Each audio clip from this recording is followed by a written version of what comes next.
Shalom, selamat malam sahabat-sahabatku. Malam ini, pada malam hari ini, saya ingin berbagi sebuah perenungan. Bagaimana kita melawan roh tawar hati. Karena ada banyak waktu kita sering didoakan di gereja, kita sering dinubuatkan di gereja, kita sering menerima nubuatan dari hamba Tuhan, tapi faktanya sekian lama kemudian nubuatan itu tidak terjadi. Apakah salah daripada perkataan nubuatan? Apakah salah daripada Allah yang lalai dalam menepati janji? Tapi saya yakin bahwa Allah tidak lalai, juga hamba Tuhan tidak mungkin salah di dalam pasti ada hamba Tuhan yang tanda kutip yang, tapi kita nggak berbicara tanda kutip, tapi kita sedang berbicara tentang hal-hal yang berasal dari dalam diri kita sendiri.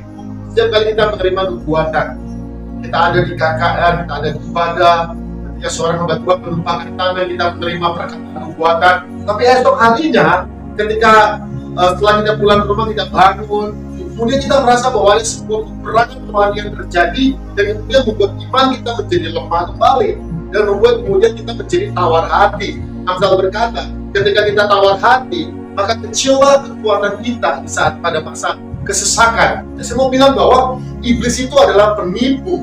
Iblis itu selalu akan menipu Anda, menipu orang-orang yang menerima nubuatan, menerima firman Tuhan, orang-orang yang didoakan, supaya mereka tidak bisa menggenapi perkataan nubuatan tersebut.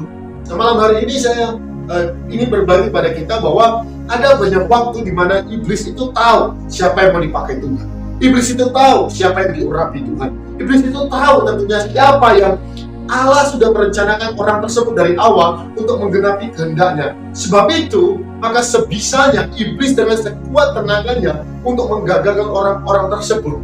Makanya setelah kita menerima perkataan nubuatan, di hari esoknya ada sebuah peperangan, atau minggu selanjutnya ada sebuah peperangan rohani yang terjadi. Nah, kalau kita nggak hati-hati, maka iblis bisa mencuri atau bisa membatalkan perkataan tersebut. Sehingga pada akhirnya kita berkata bahwa nubuatan itu nggak akurat. Kita berkata bahwa hamba Tuhan ini kurang diurapi. Tapi sebenarnya faktornya adalah faktor dari dalam kita sendiri. Malam hari ini saya akan mengajak kita untuk melihat kehidupan dua orang nabi. Nabi senior dan juga seorang nabi senior dan seorang nabi junior, yaitu Nabi Elia dan Nabi Elisa. Kita tahu Nabi Elisa itu dipanggil oleh Nabi Elia. Pada saat Nabi Elisa sedang membajak di ladangnya, maka Nabi Elia melemparkan jubahnya. Kemudian Nabi Elisa minta permisi untuk berpamitan dengan orang tuanya. Kemudian Nabi Elia berkata bahwa ingat apa yang telah kulakukan padamu. Dan mulai hari itu dia menyembelih hewan yang dia pakai untuk membajak. Kemudian dia makan bersama dengan para pengerjanya. Artinya bahwa dia nggak mau kembali lagi untuk bekerja. Dan mulai hari itu dia mengikuti tuannya atau Nabi Elia. Nah, dalam perjalanan dia mengikuti Nabi Elia, pada hari di mana Nabi Elia akan diangkat ke surga, maka Nabi Elia berkata kepada Elisa, dia berkata bahwa Tuhan menyuruh aku ke Jericho, Tuhan menyuruhku aku ke Gilgal, Tuhan menyuruhku aku ke Yordan. Kemudian pada saat itu Elia berkata kepada Elisa, tinggallah di sini. Nah, saya coba merenungkan bagaimana mungkin Elia bisa mengatakan perkataan seperti itu.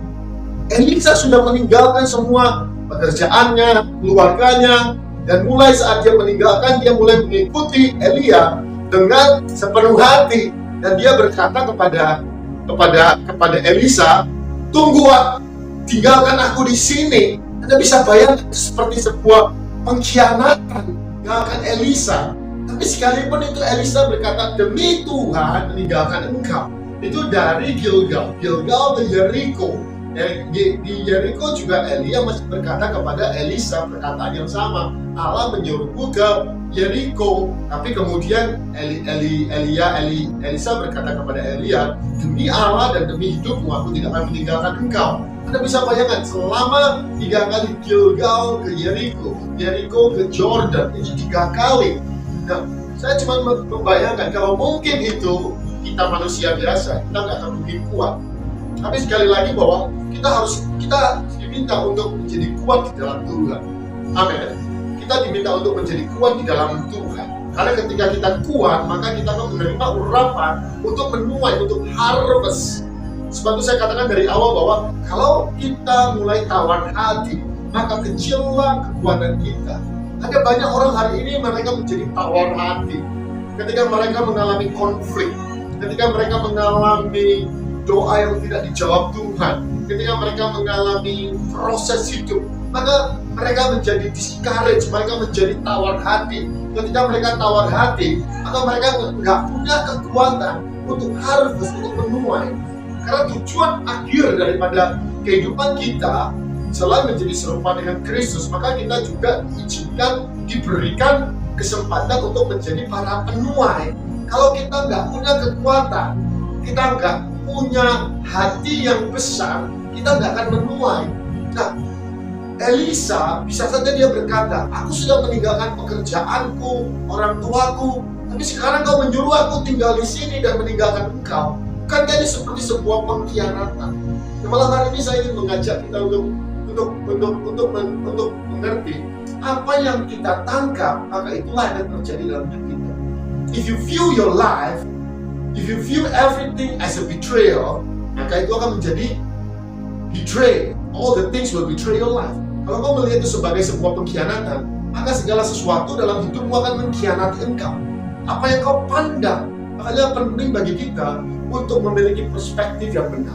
Maka penting bagi kita untuk memiliki cara pandang atas sesuatu kejadian itu dengan cara pandang yang benar. Kita juga perlu memiliki belief system yang benar.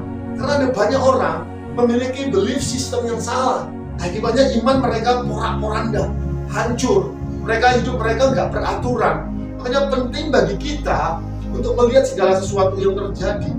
Apa yang terjadi itu bagaimana cara kita view. The point of view will determine your faith. Bagaimana cara kita melihat sesuatu itu akan menentukan iman kita naik atau turun. Jadi kalau kita sering memandang segala sesuatu dengan negatif, maka kita akan menuai segala sesuatu dengan negatif. Jadi dalam hidup kita ini, dalam diri kita ini ada seorang manusia lain. Paulus berkata bahwa ketika dia ingin melakukan yang baik, maka ada manusia yang lain, manusia lamanya selalu berjuang untuk kemudian membatalkan rencana Allah. Yang saya sebut sebagai old Adam, nature Adam, nature manusia yang lama. Ketika Allah berkata mengampuni, maka manusia lama kita berkata bahwa hidup dalam kebaikan. Ketika Allah mengatakan bahwa memberilah, maka manusia lama kita berkata bahwa habiskanlah uangmu. Ketika Allah berkata bahwa berdoalah, maka manusia lama kita berkata jangan mencari Tuhan. Jadi ada dua manusia, dan untuk kemudian memiliki point of view yang negatif itu mudah sekali. Makanya sebab itu kita perlu setiap hari untuk bersekutu dengan Tuhan, mencari wajah Tuhan, bergaul intim dengan Tuhan. Karena itulah cara satu-satunya kita bisa memiliki point of view yang positif. Nah, malam hari ini satu ayat sebagai penutup saya ingin bagi kepada kita bagaimana kita bisa melihat point of view itu dengan cara yang benar.